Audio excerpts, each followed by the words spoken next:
All right, welcome in. We got a round table here, literally a round table and a round table discussion. We got Coach Rhule, we got Damon Benning, I'm Kyle Crooks. We're here at Big Ten Media Days in Vegas, new venue, pretty cool. I mean, you're doing the circuit here, just having the Big Ten sort of pushing it out west here. These media days in Las Vegas, pretty cool event, isn't it? Yeah, I'll be honest with you. I don't think college sports should be in Vegas, so I wish it was back in Indianapolis. But it's nice. It's nice. Yeah. All right, love that way to start. Look at these guys. Look at these guys. Yeah, they look sharp. Yeah. They look sharp. Hey, when you're 50, you ain't gonna look like this. Well, how about these guys? I mean, the leadership they have, bringing them along here for media days. What's special about the group that you bring on the private jet and bring them out here to Vegas? Well, that's my favorite part. We went to Carbone last night. We sat there. Have you guys ever had octopus before? No. Okay. Well, hey, we'll have the octopus. Making them, being a part of having new experiences with them, listening to them. I get to always have new experiences with them. Them have new ones with me. It's my favorite part of this because, those guys they've put a lot of time in this program. And there's so many guys that are deserving of being here, but they're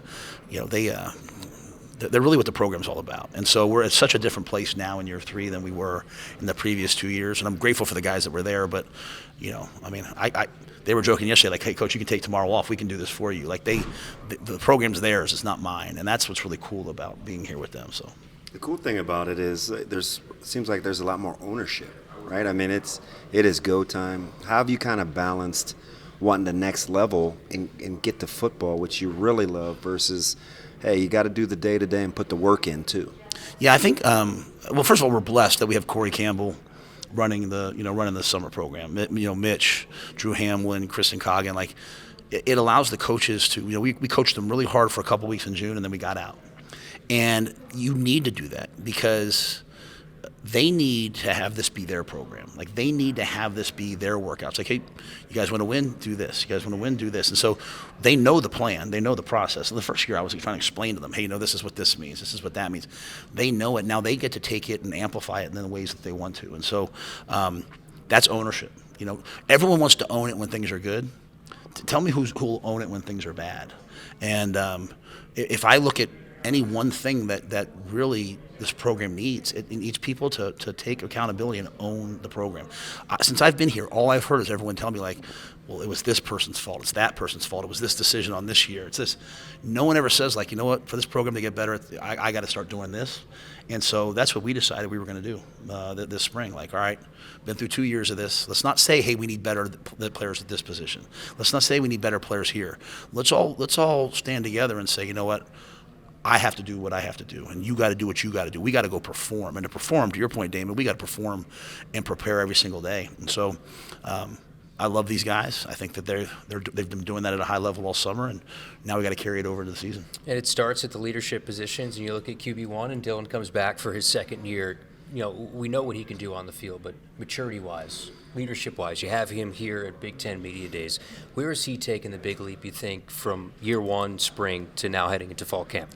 Well, I think, first of all, I'll say this. I think he came in unbelievably prepared and mature for a quarterback.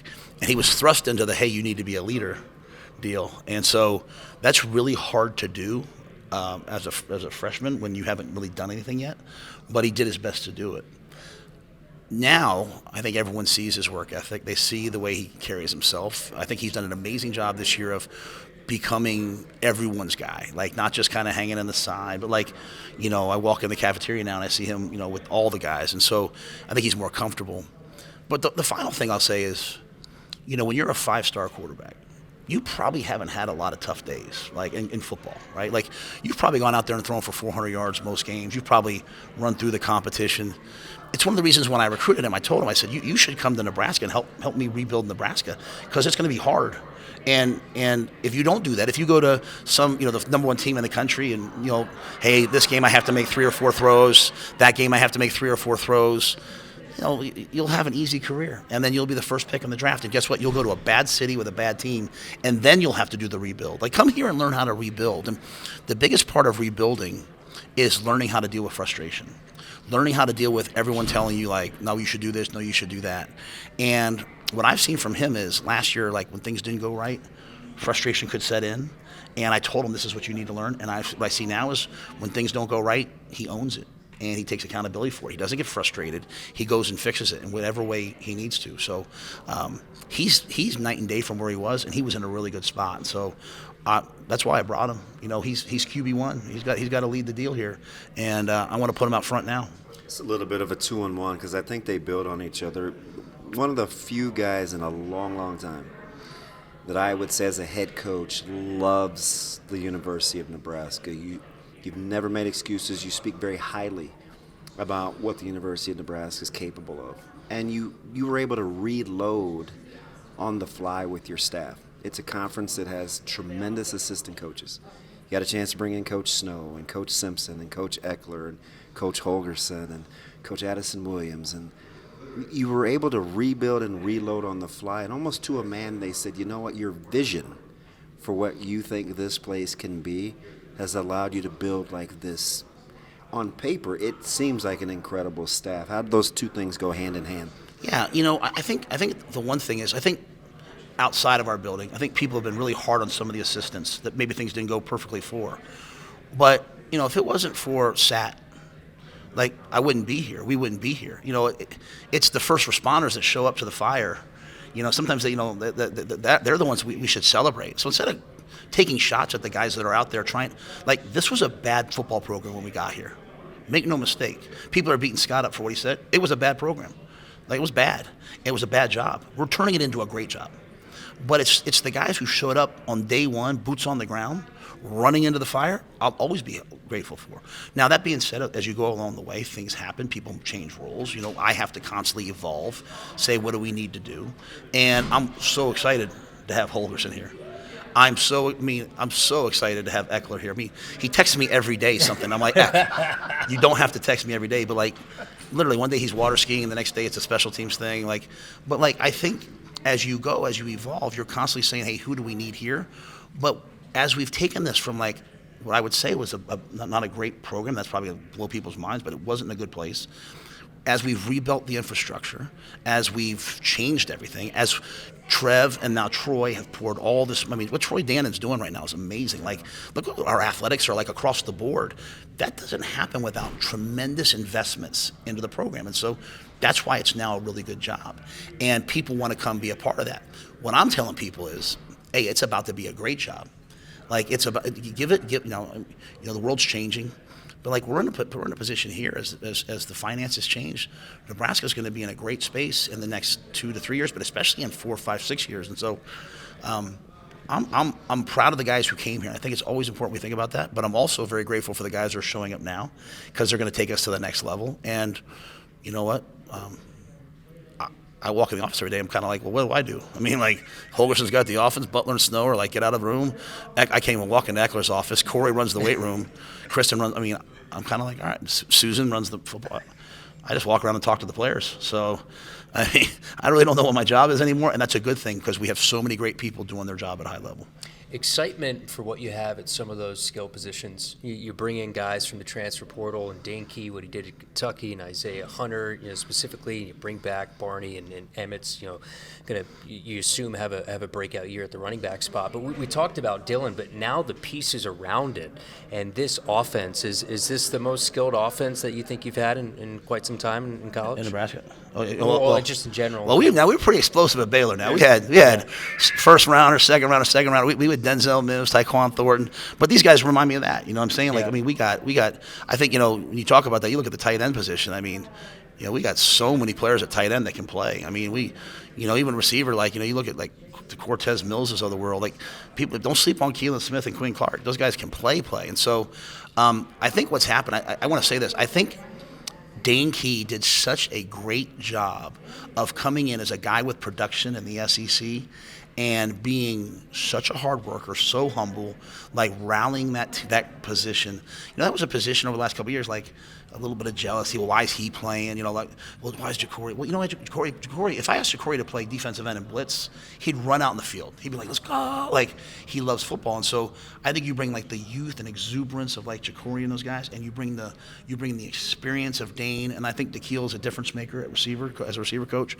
And so, and then honestly, the thing with Dana is people don't know is he doesn't play. Like, I don't care how talented you are. If you're not going to run the route at 18 yards and you can't line up, he's gonna take you out. Like Thursday practice last year, one of our really good players like couldn't line up. It just it wasn't his fault. He'd been sick or whatever, missed meeting. It doesn't matter. Like execution's execution. The standard is the standard. And so I think that mentality from Dana on down has been different. But to your point, I think we have unbelievably explosive players. And like guys that haven't even hit the field yet, Quentin Ives, Mekhi Nelson, Isaiah Mosey, like, moving around from wide receiver, not kind of going over running back. Like, I just think we have a lot of difference makers. They're all going to have to fight to get on the field. There's only one football. So I'm excited for camp because every day, like, what you do matters. I understand. We talk a ton about the depth and the competitiveness in the secondary and the number of bodies, but I go back to one of your first tough decisions with Donnie and what you wanted to do with that offensive line. And I look at him 3 years later. I mean, you got options. You've got some big, strong guys that can play up front, that can move people.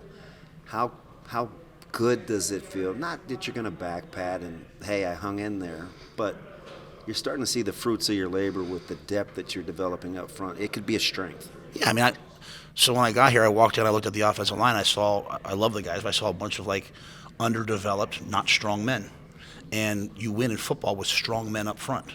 And so, Donnie had just gotten there, and him and I have the same offensive line philosophy. It's controversial, but it's what we believe in. I did it at the Giants. He did it at the Bears. So if you're doing it in the NFL, it's probably somewhat, useful. But it's like I don't want to have an O-line coach that I'm constantly like, well, why are we doing this? Well, why are we doing that? And I think as you see the guys grow and develop, like they're just different humans. But it's all interrelated. It's the commitment to Troy putting millions of dollars into the training table so that our guys can eat. It's our guys who don't always love it. Me saying, no, breakfast, lunch, and dinner is mandatory. Because you know what, we're not gonna catch these teams that are ahead of us eating Jimmy John's every day. So let's go eat some real food. It's Kristen putting together a plan. It's Mitch and Corey in the weight room. So like you don't just get O-linemen. Like this year there's some portal alignment, but for the most part, moving forward, guys, you're gonna have to grow your own offensive lineman, and we knew that from day one. And so now I look up. There's a bunch of really good players. And most O-linemen aren't going to come in and play as a freshman. They're really probably sometimes not going to play as a redshirt freshman. It takes 3 years. And I think Donnie's done a great job, but I think it's all the pieces around Donnie. And then I think Dana's done a good job of being like, hey, here's our runs, here's our protections, let's master them. And I thought that was our best position this spring, was the offensive line when I watched spring practice. And one of the final ones, Coach, we'll talk about the defensive side of the ball, but a lot of the conversation about what was lost up front, but the guys that you still have here and the ceilings of those guys and the veteran nature that you have in the back end of that defense, and John Butler now being the defensive coordinator, when you look at all those things, what do you think the ceiling is? It was a long way to go, but ceiling of that defense. Yeah, I mean, I think we can be a great defense. I mean, we've been a top 25-ish defense the last 2 years. I mean, the year before we got here, I think Nebraska was 108th in run defense. And with the same guys, we were, you have to pull the numbers up. I mean, but we were pretty good. And part of that's the way we practice, the way we do things. Like we're just not going to have a bad defense. It's just not going to happen.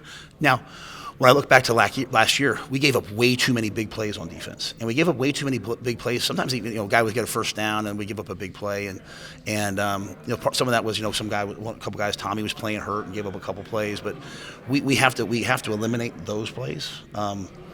But, when I go out places, people ask me about the defensive line a lot. And our defensive line is going to be hell on wheels. Just watch. We can talk about a lot of things. And you know what we have, though? We have Andrew Marshall, and we have Sierra Wright, and we have Amari Sanders and Bly Hill and Jeremiah Charles. We got corners that can match up and play man. We got Javen Wright, who's a cheat code. He can match all the best tight ends in this league. Like, you don't have to put a safety on him, which lets you have an extra safety rob people. So we can play man, load the box, and stop the run if we have to. We can blitz. When I go to bed at night, the things that keep me up at night, it's not the D-line. Our defense is going to be good, and I like Butler. He's an aggressive guy, and he's not going to settle for bad defense. I'll get you out in this because you're super competitive. Where do you want to get better on game days? What does Coach Rhule look at himself and say, you know what, I want to get better here? Yeah, so if you could go back to the bowl game and you could watch me in the bowl game, you would see me like 20 yards away with my hands in my pockets watching the game. because I have not many gifts, but one gift I have is I can see the game if I'm not too far into the game, and I can be like, I can reduce the complex to simple, like, hey guys are just doing this, or hey guys, like Dana will probably get mad, but in the middle of that game we hadn't called mesh, and it was like late in the second quarter. I said, hey Dana, we don't like mesh anymore, which he invented the play, and he got pissed, and so he threw the touchdown to Emmett on mesh, and he let me have it over the headset, and I say that to say, like, I have to make these big decisions. 4th and 3 are we going to go for it? 4th and 1 are we going to go for it? Like. And I think when you get too caught up in the micro, you can't deal with the macro. And you step back, and you're like, well, guys, we're only losing because of this. And I think it's one of the problems, like in Nebraska, because we haven't won yet, we sometimes get so caught up in, like, this just happened. It's like, guys, it's UCLA. It's 13-7. So we played Ohio State. I think it was 13-6. Our guys are in the locker room throwing their helmets like, we're going to win this game. It's 13-7 a week later against UCLA, and everyone's in the locker room like, oh, the crowd's booing us.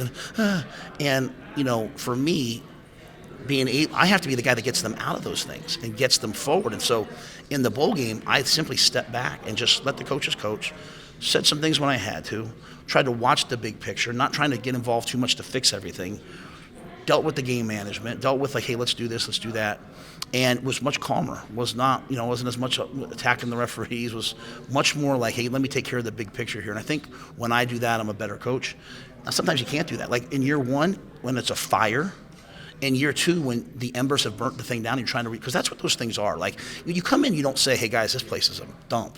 You say, like, hey, yeah, but I'm telling you, like, year 1 was really hard. Like, man, I GIF, Reimer, those guys, amazing humans that they stuck around and helped us rebuild that thing. And so it's I'm talking a lot today, I apologize. You two people I know, everyone else I'm gonna give like really short answers. But I think having the ability to step back and just keep it very big picture and let Glenn talk to Dylan about, hey, they just did da-da-da-da-da, and try to keep the team here. You know what I mean? Like, you got to stay here if you want to win the games in this conference that we're going to have to win. It seems like you're ready to go. Fall camp, here we are. I mean, this is you're chomping the bit. The talking's over. You're ready to go now. Yeah, we were on vacation, and like it was like the last day, and like we're at the beach, and like the last 2 days I didn't go to the water, I didn't go to the beach, and my wife's like, "Oh, you want to get back?" I'm like, "Yeah, I want to get back." So I'll do a couple of things, this week, but on Sunday I can't wait to see the coaches, see the guys, just even seeing the way they look right now. They look great, so it'll be fun. You got Marquise, the social media correspondent. You going to do any TikToks, anything like that? I know you got one that went super viral. Yeah. Become a good dancer too, man. Become a good dancer. You should see my wedding video. I absolutely crush it. Yeah, I can't wait to get that video. Yeah, you should see my wedding video. Julie and I absolutely crushed it at our wedding. Well, Coach, we appreciate you. Thanks so much for this conversation. Coach Rhule, Damon Benning, Kyle Crooks here at Big Ten Media Days. Coach, you're the best.